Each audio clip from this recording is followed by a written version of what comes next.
নতুন সময়কে আমি আবার হাজির হলাম নতুন কিছু নিয়ে। আর দেখো মটরশুঁটি, তো এটা আমি গোল করে নিব।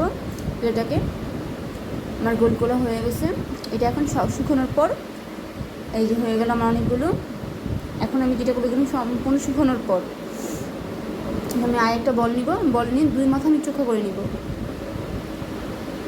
এখন সমানভাবে সমান তালে আমি দুইটাকে দুই পাশে চোখা করে নিব। নৌকা শেপ যেটাকে বলা হয়, যে নৌকার দুই মাথা চোখা থাকে, মাঝখানের প্যাটটা একটু মোটা থাকে, আমি ঠিক সেভাবে করে নিব।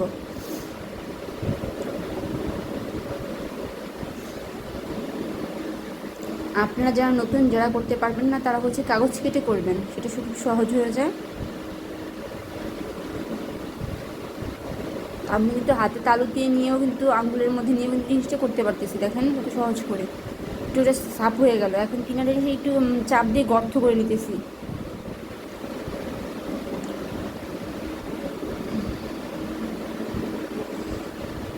যে আমার শেপটা হয়ে গেল, পুরো নৌকার একটা শেপ হয়ে গেল, দেখতে পারতেছেন।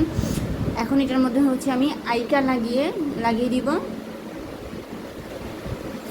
আমি সম্পূর্ণ আইকা লাগাই নিব।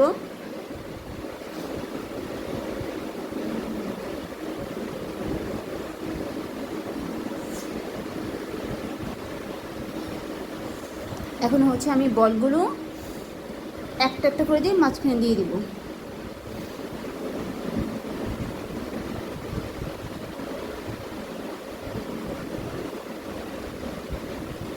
এখন দেওয়ার পর মাঝখান দিয়ে চাপ দিয়ে সুন্দর করে নিব, সুন্দর চাপ দিয়ে নিব। এখন আমি একটু বাঁকা করে নিচ্ছি, দেখেন আমার একদম শেপটা লম্বা না, একটু রাউন্ড শেপ করে। এটা আমার হচ্ছে আবার শুকাতে আমার প্রায় 7-8 ঘন্টা লাগবে শুকাতে। 7-8 ঘন্টা পর আমার কতগুলো দেখেন সুন্দর শুকিয়ে গেছে। আমি এখন একটা বাটিতে নিয়ে নিব। এখন আমার মন মতো আমি সেট করে নেব, যে কোনো জিনিসই আমি সেট করে নিতে পারবো এটা।